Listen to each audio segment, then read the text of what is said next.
feel comfortable at school as well, so you stay successful. Because it's not just about the professional career too, right?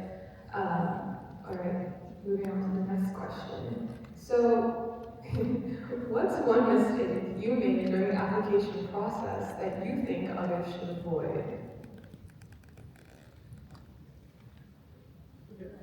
Me personally, one mistake I did make was at least last year when I was applying. Most colleges were still optional SAT, so I didn't submit to a lot of them, which I wouldn't recommend anyone doing. Submit your SAT; it's a pretty big part of your exception into a major or a university. Regarding the application itself, I'd say the biggest thing I regret was not spending time earlier kind of figuring what I wanted to be. I thought mostly as like, I'll figure out when I get to college, I'll figure out what I want to do then. But it's kind of what you want to do beforehand that kind of determines what pathway you make through high school and how you fill up your college application. My college application came out really random with events that I did like here and there, and there wasn't really like a specific like niche thing that I wanted to do specifically. And I felt that that was like a little harmful in my application. I think my biggest mistake was applying to way too many colleges. I think I could have better spent my time focusing on a smaller amount and kind of developing my application for those specific colleges a lot more instead of kind of spreading myself too thin. So I think my biggest recommendation would just be try to look into programs and schools that are of best interest to you financially and academically, and then go from there. I think I didn't have my college list fully planned out, and I was kind of like, oh, maybe I should apply there or there or there. But like how Shreya said, like do what you want, like find the colleges before, and then like cater yourself and your activities towards that. That's a very good point. Another question we have more related to your lifestyle at college. What habits or routines have you developed to be successful in college? I think, habits are definitely one of the first things that you want to pick up when you get to college. I think prioritizing what you need to get done every day. For example, for me, I was someone that is very laid back, and I used to procrastinate a lot. So kind of figuring out what my overall priorities were, either day to day, weekly, monthly, whatever that is, and getting a schedule. Schedule definitely helps me a lot. I think the biggest thing I can say is sleep. Make sure you get your 8 hours. It's not worth it staying up at 2 a.m. and having to wake up for class because you're not going to want to. So get sleep. For me, I used to procrastinate a lot in high school, so I guess what I started doing is kind of prioritizing scheduling. Even if it's doing the laundry or something, just make sure you have it down because I feel like you're gonna forget and just So the biggest thing about high school was that I like to remember all my assignments, and in college it just doesn't work. You have so many things you can do, so some sort of calendar app is amazing. And second of all, listen to your upperclassmen when they say don't take early classes as much as you can, because you will not want to get up at 8:30 to go to a class. You will not want to get up at 8. Try to take them in the afternoon and try to make your schedule so that you will enjoy it rather than 8 going to class, because it is very easy to skip class in college, I won't lie. So as long as you can attend, it will only help you. So if you can tailor your schedule so that you want to attend class, it will help you so much. I think one other big thing that's important is really knowing when your assignments are due and having these deadlines in mind. So having some sort of thing to track all your assignments that you have for the week or even for the possible future few weeks, just so you can be ahead of your schedule and then be on top of all your work. So in high school, I used to procrastinate a lot. I worked really well under pressure in submitting the assignments last minute, which I always got the assignments in, but that will not work in college. Believe me when I tell you that. So, what's been the most challenging part of your transition to college? Because it is pretty fresh too, so. I think for me it was definitely I thought that college would be a lot like high school, but it's a lot harder. Studying for tests and stuff, I could just usually wing a test or honestly study the morning before. In high school, but in college I have to prepare and set out oh, I need at least 3 days because you're not just covering like one unit for these like midterms or these finals, because they're cumulative. They're usually like multiple units, so definitely time managed. I feel like I've definitely thrived in college compared to high school, and that was because I kind of realized that there's not going to be anyone that's going to push you. Like, no one's going to make you get out of bed. No one's going to make you go to class. No one's going to make you do your homework. And you have to want that yourself. And if you don't, then that's just, you're wasting your time. So. I feel like in high school you think that you need to pay attention in class, but like paying attention in classes in college actually helps a lot. And taking notes, you should learn how to take notes because it would help a lot. Because I did not know how to study well until like my second midterms. So definitely like learn how to take notes. And also, I feel like my biggest thing was independence. Like I have always had independence, but like I think fully being on your own and being responsible for like feeding yourself, going to the dining hall, and figuring it out all for the first time is scary, but it honestly comes down to routine after a while. For me, the hardest part was like getting up because I took morning classes, which I do not suggest. It was hard to get up, and another thing was studying for finals. I don't think I've ever really studied for finals much in high school, but yeah, I had to like plan out a week to study, and it took a lot longer. For me, it was mostly time management. I mean, it's up to you to decide when to do your laundry, when to eat, when to go to class, when to study, when to hang out with your friends. So honestly, it's up to you to decide how to spend your day and make a plan for yourself based on what your schedule is and how it best works for you. One big thing is independence, as was mentioned earlier. You're completely independent in college, and you have to make almost everything yourself. Meaning, you have to make yourself get food, make yourself do your laundry. You have to factor that in your day as well. But I'd say the biggest challenge for me in particular was the professors, because compared to high school, most of the professors are not interested in teaching as much as you think they are. They're more there only because they have to teach. So yeah, my biggest issue with college is learning to teach myself the material, because some professors are, for example, from foreign countries. I had one professor that basically I was learning another language at the same time while learning the course. So it is difficult to learn the content, and you have to learn how to learn some of it yourself as well. And where you go to school? My name is Shashank. I'm a senior chemistry major at the University of Pittsburgh. My name is Paige. I just graduated from IU Bloomington, and I majored in finance. Hey everyone, I'm Vivek. I graduated in May from Princeton and I studied applied math. Hello, my name is Shrieker. I studied neuroscience at Penn. I graduated this year. Hi, my name is Mahita. I'm a sophomore nursing student at Temple. Hi, I'm Shubham. I'm a grad student at University of Maryland studying machine learning. Hi, I'm Pooji. I'm a junior at Wesleyan University studying economics. Hi, I'm Gorga. I'm a senior at Penn State studying data science with a focus in genomics. Hi, my name is Arjun. I'm a junior at Drexel University studying biomedical engineering. Hi, I'm Sumant. I'm a junior major in cybersecurity at Rutgers University. Hi, I'm Kashti. I'm a sophomore at Princeton studying math. Hi, I'm Mira. I'm a sophomore at Penn and I'm studying pharmacy. Hi, my name is Abhi, and I'm studying aerospace engineering at Virginia Tech. Hi, I'm Khadija. I'm a senior major in data science on the statistical modeling track at Penn State. I really haven't thoughts of changing it, but yeah, ever since I was in high school, I was pretty confident I wanted to do something like math or physics theory. I used high school to do a lot of internships and figure out what I wanted to do and also what I didn't want to do. And so I went into Princeton pretty confident about my major. Cybersecurity is a pretty new major, but I found in high school I wanted to do it because it was in demand. And I went to Northeastern because they had a specific major for cybersecurity, so. I chose biomedical engineering because I also have a passion for biochemistry and math.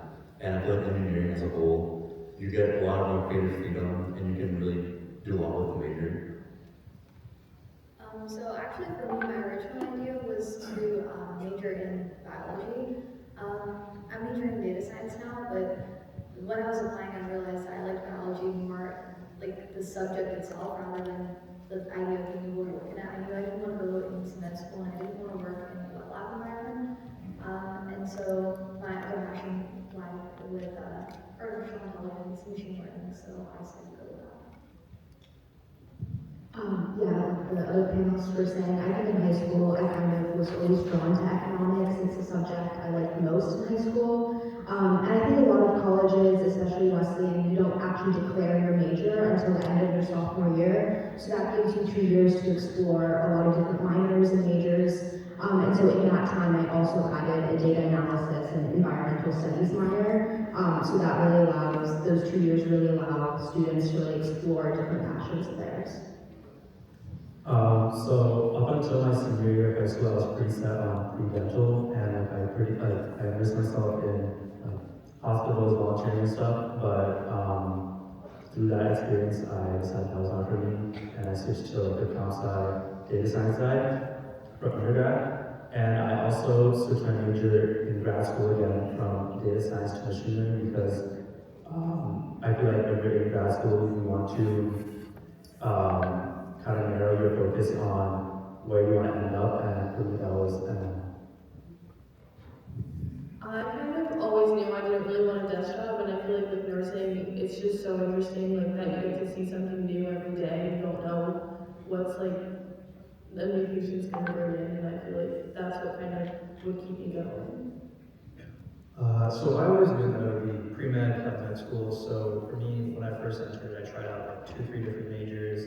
Ultimately picked neuroscience because I found it most interesting, as well as from a practical standpoint, it would just require less classes to take. So when you have just like a busy schedule, it kind of helped to have a major that wasn't as much of a workload. So I came into Princeton as a computer science major and kind of quickly figured out I wasn't that good at computer science. So I switched to applied math, mainly because it was the most broad major. A lot of the kids in the applied math major ended up in a variety of industries. So I was in like a lot of business and escape clubs in high school, so I kind of knew going into IU that I wanted to major in finance. One thing I would recommend is if you're not planning to go into banking or something, a lot of the jobs do want like technical skills, and sometimes you don't get that through like the finance curriculum. So I recommend like adding some like analysis or some like computer science classes to your curriculum.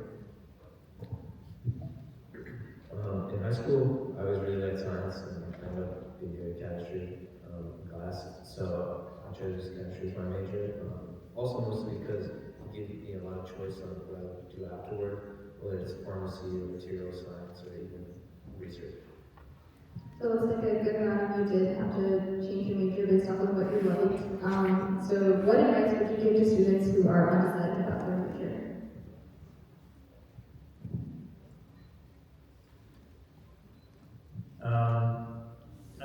I feel like you'll figure it out. Just take the classes you're interested in for the first 2 years.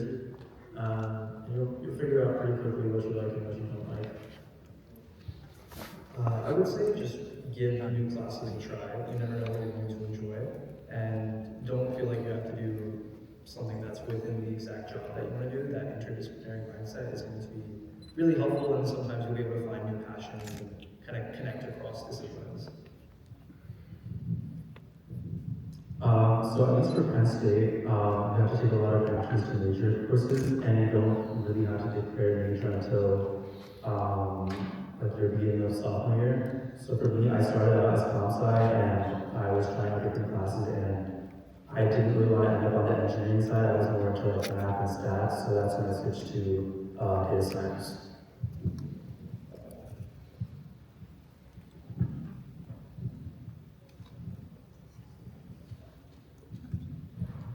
I think also when it comes to like switching majors, you also like don't even necessarily switch your major. You can also like get a minor in something. Like for me, I was in pharmacy, so I was kind of like stuck in that program. But I took a couple of econ classes and I really liked it. So now I declare myself as an econ minor. So don't be scared to just like take classes that you want and like switch things up, I guess, because you can always like find something new that you're interested in. Also, keep in mind that your major doesn't necessarily determine what you do after college, like a lot of the SMEs talked about. I know a lot of pre-med people that are anthropology majors or classical literature majors. Really, this college is an opportunity to explore what you love.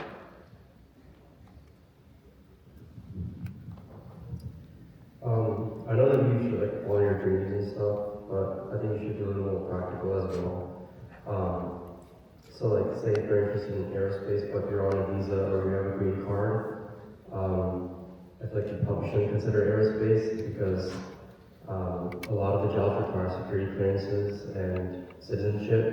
So if you're new from India or if you have a visa and it may take like 10 years for you to get your citizenship or whatever, you have to be more practical, especially more about the job market too. The tech market obviously is very up and down recently, but we know what the influence of AI and stuff is pretty popular. So definitely picking something along those lines would be a wise choice. So yeah, just be more practical about it, but also do focus on your passion and dreams. I did clubs too. That also helped me kind of figure out what my interests really were, and I decided that biomedical engineering wasn't for me, and then I switched. But I think the even funnier part of all this is that I don't have a job that deals with engineering, period.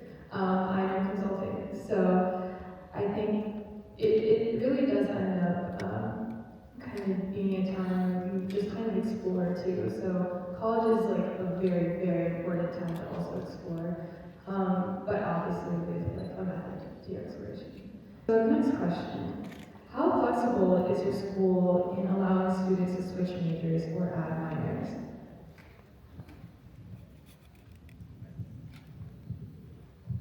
I mean, at Northeastern, you can switch majors whenever you want. I think until junior year, and you can add a minor until senior year. There's a lot of flexibility. Really quick, just mention your school one time. Oh, Northeastern. Yeah, sorry, I should have said that.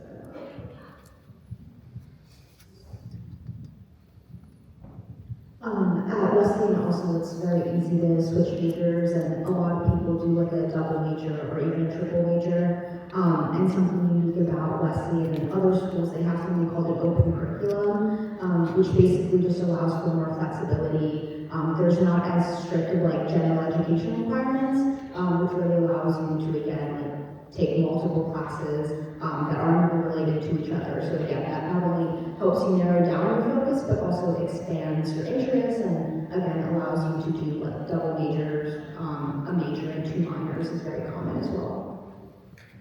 So at Penn State, I switched from comp sci to data science, and even though there were two different academic colleges, a lot of the courses were like very overlapped, so I didn't have to spend like any extra semesters there. And I also added a minor because in security risk analysis, and it was overlapping with a lot of my classes, so that's like another option. Like, don't be shy to see what minors are integrated into your existing major.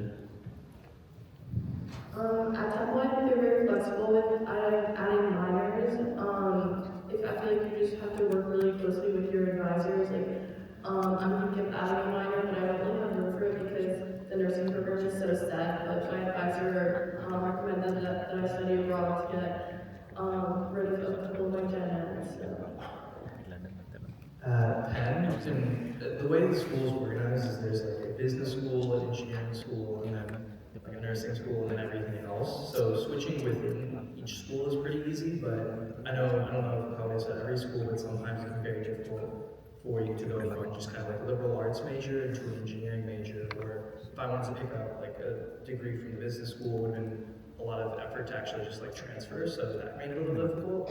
But there were a lot of interdisciplinary minors, and minors were fairly easy to get, so I explored a couple of those and found that to be very in robotics. I mean, it's not like too much coding. It depends on like which part of robotics you want to be in, but robotics is helpful. Yeah, I'm gonna go off the AP Comp Sci one. Like, you go through a bunch of projects or whatever, you can just put them all in one GitHub, and then you can link your GitHub too. So that's just an easy way to get some projects done. Do you think like doing any certifications in high school would be helpful, like to add some weightage to your resume? Yeah, I like just started doing certifications like AWS. Yeah. But it's not really that hard if you want to do it like now.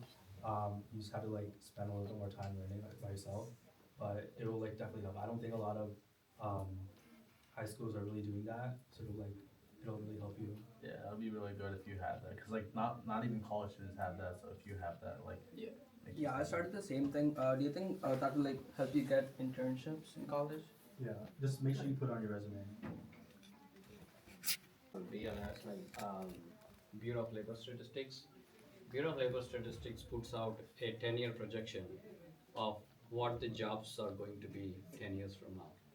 Like where there's high demand, like finance, data science, nursing, like all these things. So if you're kind of like, do I want to go this track or this track?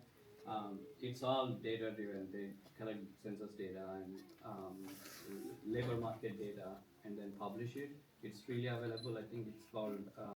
Sentiment. If you once you become really like an actual surgeon or a doctor or whatever that is, if you become a clinician, obviously like once you move into like pharmaceutical industry setup, you'll be like kind of leading some like clinical trials, right? Of course, like all the new drugs that come into the market, like what people do need to use them, right? They don't just come like just like that. Obviously, there's a lot of clinical data is accumulated from the clinical trials, which also opens different like venues for different other jobs as well. One of which is related to just the clinician job. There are also many other disciplines within the pharma line that could be the programming, like laboratory, medical monitoring, the whole ton of like the whole spectrum where you can really explore the just keep an open mind, like figure out like what you want to do first, and then really like try to do it. And on the same day, you can do both. You can see the patients, you can do research. Like, I would say like every area we work in the pharmaceutical industry, there is a doctor. Yeah. It could be a toxicologist, Yeah. it could be a microbiologist, Same because thing. any drug, it's just not like administering it to patients. Pharmacodynamics, pharmacokinetics, how is the drug reacting with the body, how is the body reacting to the drug. So those are all medical related fields. So these are all, side tracks of medical field. So physician is physician and these are all available opportunities. So without a toxicologist, Right, so that's what my case was. So I took one class in biomedical engineering and I was like, okay, hey, I don't know if this is for me because I'm not interested in researching because that class was such a research heavy class, but Yeah, and if you're trying to switch between other engineering and like within engineering, it's definitely easier because you have a lot of overlap with gen eds and things like that. So it shouldn't be as difficult if you do it early enough. all right, thank you.